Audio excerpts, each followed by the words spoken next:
Okay, so let's have our example number 1. Compute the resultant of the three forces shown in the figure. Locate its intersection with the x and y axis. Okay, so ano ba muna yung first step natin? So sa first step, if you are comfortable na i-convert mo na lahat ng ating forces into components, you can do it para hindi na kayo nalilito. So, kung gagawin man natin to, umpisahan muna natin kay 390 Newton. Okay? So, paano ba natin ma-identify yung kanyang components? Okay? So, hindi ba project lang natin yung kanyang x component and yung kanyang y component. So, paano natin mahanap ang value ng x and y component ng 390 Newton? Okay, so we are already given ng slope dimension. So, hindi na natin dito mag-solve. Kailangan na lang natin siyang i-convert. So, paano? So, for our x component, i-write nyo lang yung kanyang force, which is 390, times yung equivalent formula or equivalent equation ng kanyang x component. So, ano ang magiging kanyang x component? Yun ay yung horizontal 12 over yung kanyang hypotenuse na 13. Magkakaroon tayo ng value na 390 times the quantity of 12 over 13. Meron tayong value na 360 Newton. Okay, next, for our y component kay 390 Newton, sulat lang natin yung force and then yung kanyang slope, which is yung vertical na 5 over 13. So we have 390 times 5 over 13. We have a value of 150 Newton. So tapos na po ba tayo? Hindi pa po. Kasi marami pa po tayong force na we go to consider. Okay, so let's check. Meron tayong 300 Newton dito. Ngayon, i-project muna natin ang kanyang mga components. So, meron tayong y component and then meron tayong x component. Again, paano natin na-identify kung ano yung direction ng x and y components is yung direction din mismo ng kanyang resultant force or yung given force natin mismo. So, kay 300 Newton, since ang kanyang direction is downward to the left, ibig sabihin, downward ang kanyang vertical force o vertical component, and then to the left ang kanyang horizontal component. Okay, so let's proceed. Paano naman natin i-convert yung ating 300 Newton sa kanyang mga component? Okay, so i-convert natin, write natin, ano ba yung equivalent formula or equation ng ating force. So, sa ating x component, hindi po ba, since ang ating theta is nasa y-axis, ang magiging formula po, kung babalikan nyo ang ating components equation, meron tayong,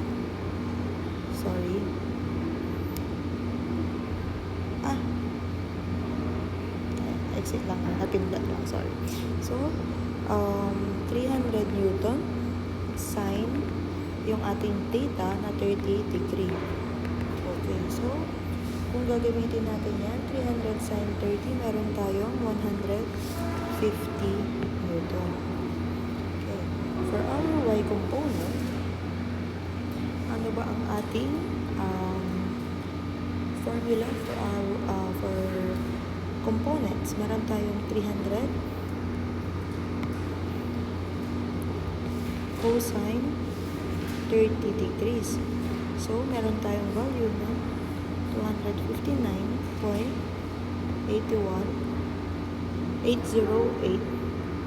Newton. Okay. Ayan. Okay, since natapos na tayo sa dalawang force, meron pa tayong naiiwang force na si 722 Newton. Ma'am, paano po yun? Paano po ma-identify? Kasi po wala namang pong binigay ito. Since nakikita nyo na ang force daw ng 722 is nag-extend doon sa line of action or doon sa dash line na nakikita ninyo, yun po yung i-consider natin as yung mismong slope niya. Kasi po, ibig sabihin, yun po yung pinakasakop ni 722 Newton. Okay, paano naman yun? makikita natin. Dito sa kanyang line of action, makikita nyo dyan, meron siyang nasako na mga boxes or yung sukat. Okay? Para malalaman natin kung ano yung scope, hindi masyado makita, kung anong scope yung pinakasakop niya, wait lang, hanap tayo nung makikita niya mismo. Kung ano yung slope na masasakop niya, bibilangin lang po natin. So, para po sa vertical niya, meron lang po tayo 1 and 2 na box. So, 2 po yung kanyang vertical slope. While for horizontal slope po niya, meron tayong 1, 2, 3. So, meron po tayong 3 as yung value ng kanyang horizontal slope. And then, again, paano ba natin mahanap ang kanyang slope mismo? Or yung inclined slope? Yun po ay yung paghahanap or paggamit ng Pythagorean theorem. So, meron tayong C is equals to square root of A squared plus B squared. Therefore, kung i-convert natin siya, meron tayong 2 squared plus 3 squared is equals to 3.606 or pwedeng square root of 13. Okay, so mag-square root of 13 na lang tayo. Since na-identify na natin yung kanilang mga slope, pwede naman na rin natin i-identify yung mismong value ng kanyang components. Okay. So, para mahanap natin ang kanyang value ng components, idugtungan natin or mag-umpisa tayo doon sa mismong tail po niya. Kung paano po, bakit po tayo sa tail magdudugtong? Yung line of action niya po is andito. Okay, so based po sa ating concept, yung line of action po is, yun lang yung projection ng yung force is hanggang doon yung effect niya. Okay?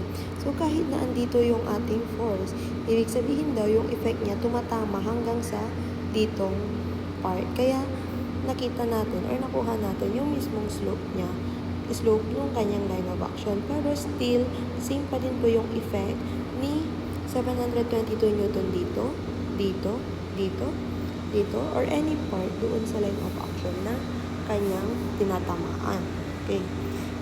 So, since na-identify na natin kung ano yung kanyang mga slope, let's find yung value ng kanyang x and y component. Okay, so para sa kanyang x and y components, let's start with our horizontal component. So, para po sa horizontal component niya, this one will be yung force mismo, 722 Newton. Okay. Ano naman ang magiging value ng ating components? Meron tayo yung horizontal na 3 na value and then over square root of 13. Ang magiging value po natin dyan will be 722 times 3 over square root of 13. Meron tayong 600.740 na value. While for kanyang vertical component, meron tayong 722 and yung value niya is 2 over square root of 13. Ang magiging value po is 400.49. So, naiintindihan po kung paano natin kinonvert yung mga components. Okay, so, yung pag-convert po natin is bumabalik lang po tayo again sa lesson 1. Okay, so, let's, rewrite all the values ng mas malinis.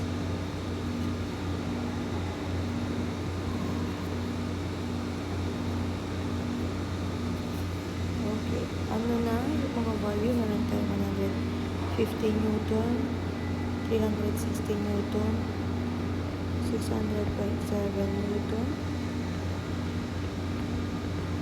600.740.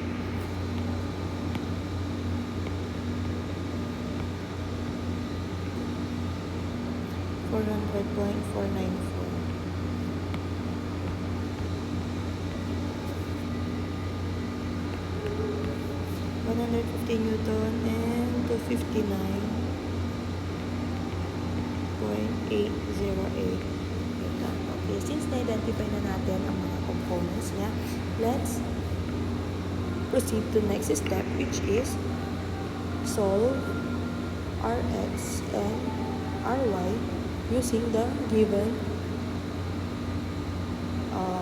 value ng mga x and y components natin. Okay? So, let's try to solve yung Rx muna. Ano-ano nga ba yung mga value ng ating Rx component? So, meron tayong 360 Newton positive kasi po to the okay. So, lahat ng to the right is positive. So, 360 Newton positive. Next, we have positive ulit kasi to the right 600.740. And then, meron tayong negative 150 dahil to the left ang kanyang direction. So, sa Rx, we have 360 plus 600.740 minus 150. We have 810.74 or 740 Newton. So, value pa lang po ni Rx yun. Resultant ni X component. Okay, so next, proceed tayo kay Ry. Meron tayong value na positive, so ang up part is positive. Okay, so Ry natin, meron tayong positive na 150. Meron po tayong downward na 400.494 Newton. And then, meron pa po tayong isang downward na 259.808. So, sa ating Ry, meron tayong value na 150 minus 400.494 minus 259.802. Meron po tayong magiging value na negative 510.302 Newton. Okay, so again, meron pa po tayong kailangan i-solve. So, after natin ma-solve yung Rx and Ry niya, i-solve na po natin yung resultant nung 3 forces na yun. So, paano ba natin siya isa-solve? Meron tayong formula na resultant na Rx squared plus Ry squared. So, para sa ating Rx squared tsaka Ry squared, let's just substitute yung mga value natin. We have the 810.740 squared plus yung ating Ry na negative 510.302 squared. So, yung negative sign, you may or you may not write the sign ng 510.302 dahil nga i-square lang din naman po natin siya. Mawawala lang din po yung negative sign. So, 810.740 squared plus 510.302 squared. So, we have a value of resultant na 957.970 Newton. So, resultant pa lang po yung nasa-solve natin. Okay, so let's just box yung ating value. How about if you're going to compute yung kanyang direction? Yung direction mismo ng ating resultant. So, liitan lang natin. Okay. So, para mahanap natin yung value ng ating direction ng resultant, we have the so, step number 4. Solve direction. Ano yung formula? We have the theta, arctan, Ry over Rx. So, isa-substitute lang natin lahat ng value. We have Ry na negative 510.302 over 810.740. We have a value of arctan negative 510.302 over 810.7.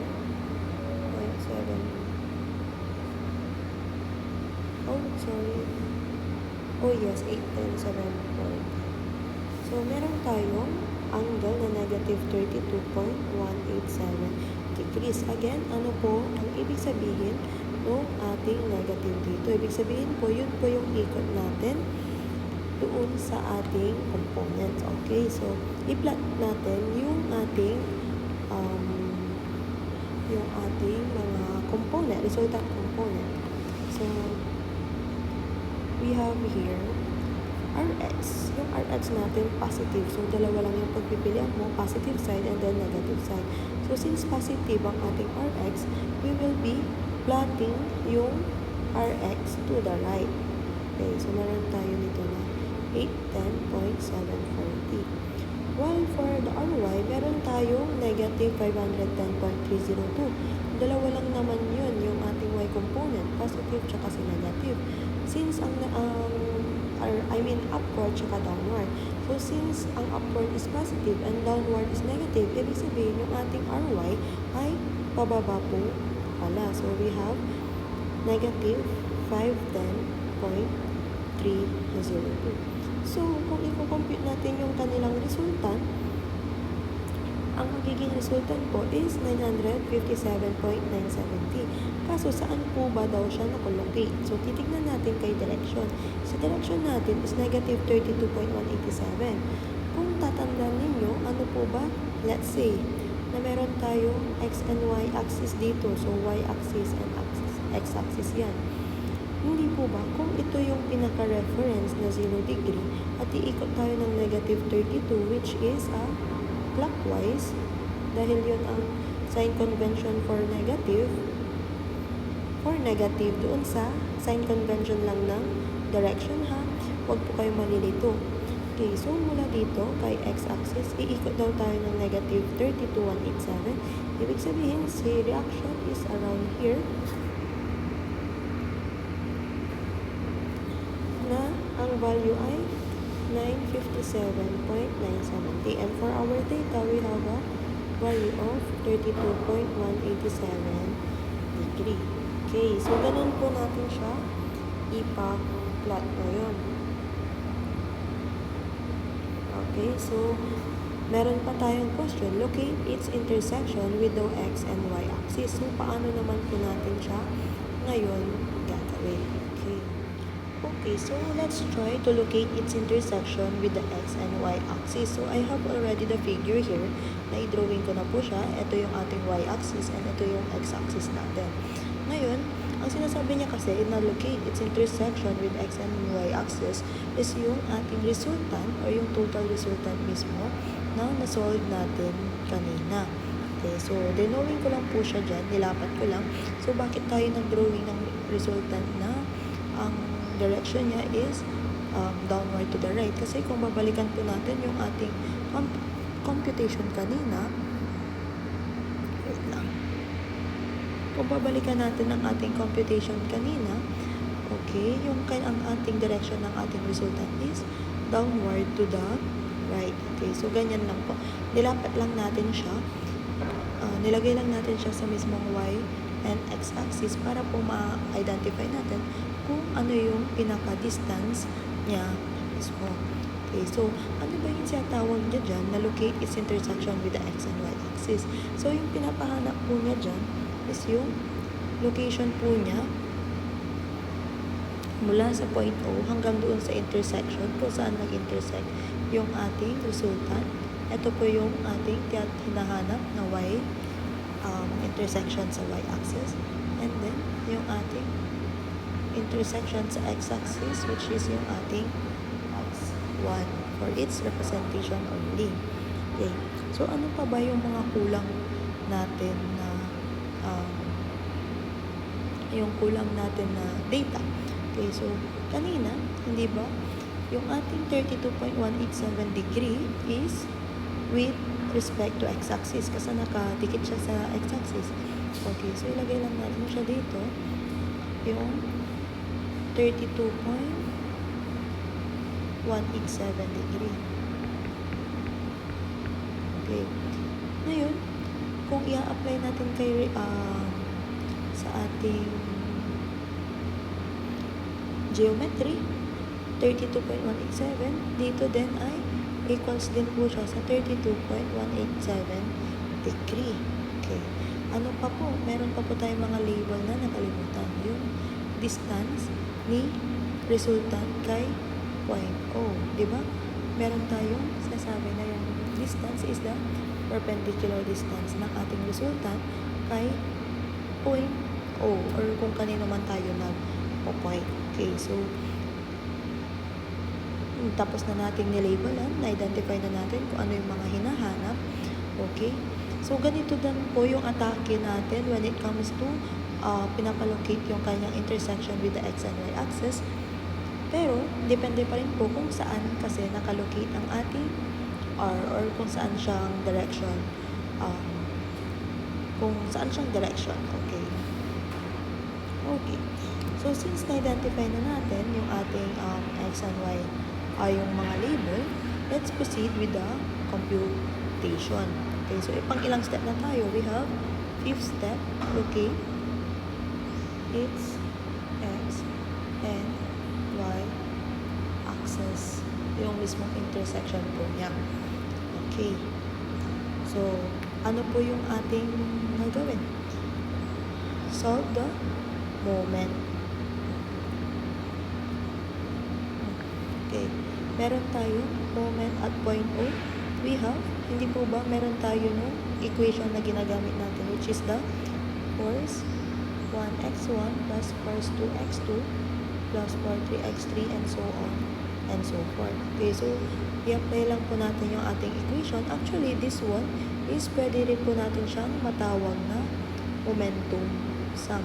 Bakit siya momentum sum? Kasi po, ini-equate natin or ina-add po natin lahat ng moment or nagmo-moment sa point O. Okay, so let's try to identify ano ba yung mga umiikot kay point O. Sa ating 259.808, iikot po ba siya kay point O? So, hindi po siya iikot. Therefore, wala po moment sa yung ating y components kay force 300 Newton. Okay, next. So, 150 Newton, iikot po ba siya? Yes po, iikot po siya kay point O. So, iikot po siya into counterclockwise. So, ilagay lang po natin. So, clockwise is positive, assume natin. So, we have negative 150 times yung kanyang distance na 3 boxes. Okay, next, we have the 400.494. Kung iikot si 400.494 papunta kay point O, ang ikot po niya is clockwise, therefore positive. And then, ilan po ang kanyang perpendicular distance? Meron po siyang perpendicular distance na 1, 2, 3, 4 box. Next, we have the 600.740. Sa 600.740 ay, kung in-extend po natin ang line of action, wala po siyang perpendicular distance or hindi po siya, or directly po niyang natatamaan si point O. Therefore, wala po siyang perpendicular distance. Okay, next, proceed po tayo kay 360 Newton.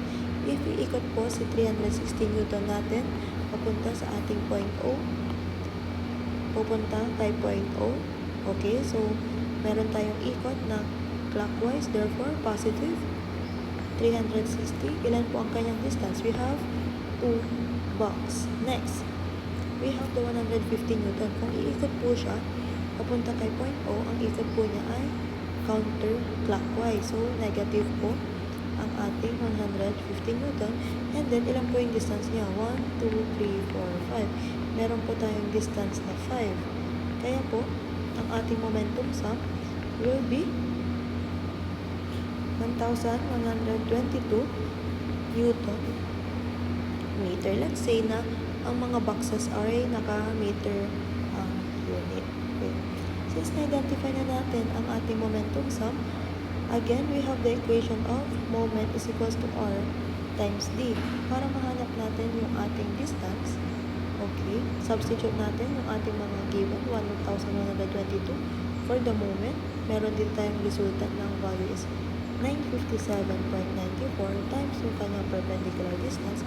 Ang ating perpendicular distance po ay lumalabas na 122 over 957.94. Lumalabas po na 1.171 meter ang ating distance o yung perpendicular distance. So, dito po natin ilalagay yung ating 1.171 meter. Okay. So, hindi po natin lumabas yung intersection o yung distance ng intersection kay x and y axis. So, paano po ba natin mahanap? Okay. So, para po natin siya mahanap, gagamitan lang po natin siya ng mga formula with respect sa ating right triangle. Okay, babalik po tayo sa ating geometry sa mga rules or theorems po natin for triangle. Okay, so ano po ba yung pwede nating mahanap or unang mahanap? So, isa po sa pwede nating mahanap dyan ay yung ating x1. Paano natin siya mahanap? Okay, mahanap po natin siya pwede ang paggamit ng tinatawag na SOHCAHTOA. Bakit po? Okay, so meron po, sabihin na natin, meron tayong given value for resultant, which is yun yung nagsiserve as yung inclined forces, yung hypotenuse niya. Okay. Meron din tayong given angle. Okay, so kung mag-angle tayo at hinahanap si adjacent, ano ba yung pwede natin gamitin? Okay. Kung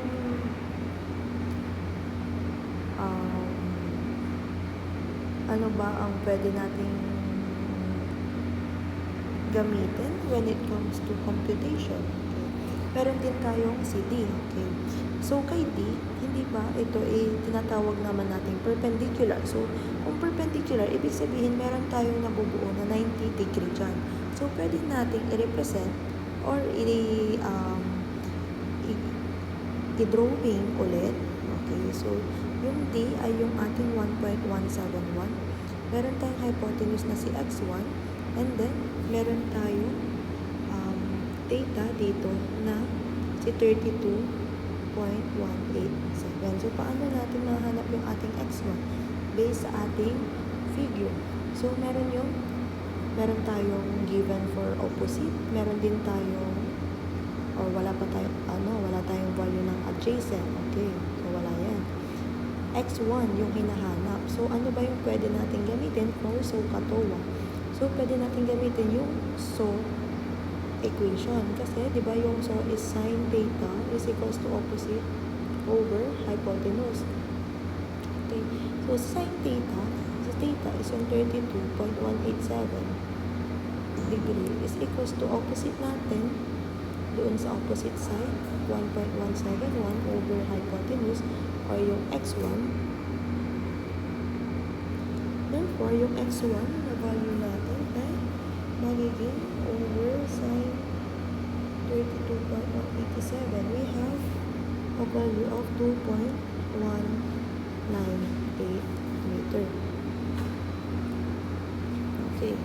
Since meron na tayong value dito na 2.198 meter, pwede na natin mahanap si y1 gamit yung pag-consider ng right triangle na mas malaki.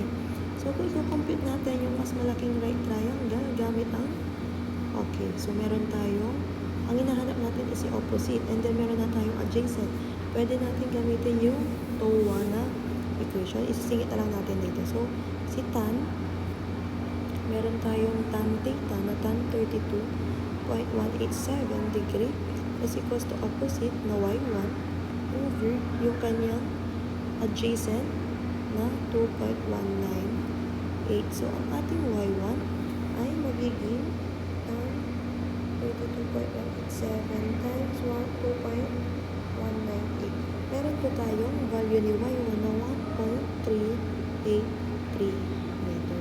So, yun po yung pinapahanap mismo ng ating question. Okay, so meron na tayong value dito na 1.383. Ibig po sabihin pala, yung pinaka-location ng ating x and y, ibig sabihin, pinaka-location ng ating resultant sa x and y axis is nakalocate po kay 2.198 meter from our 0 reference and 1.383 meter mula po sa ating 0 reference. So, ayun po yung ating step when it comes to solving resultant of non-concurrent forces. So, I hope everyone gets kung paano yung atake ng ating pag-solve.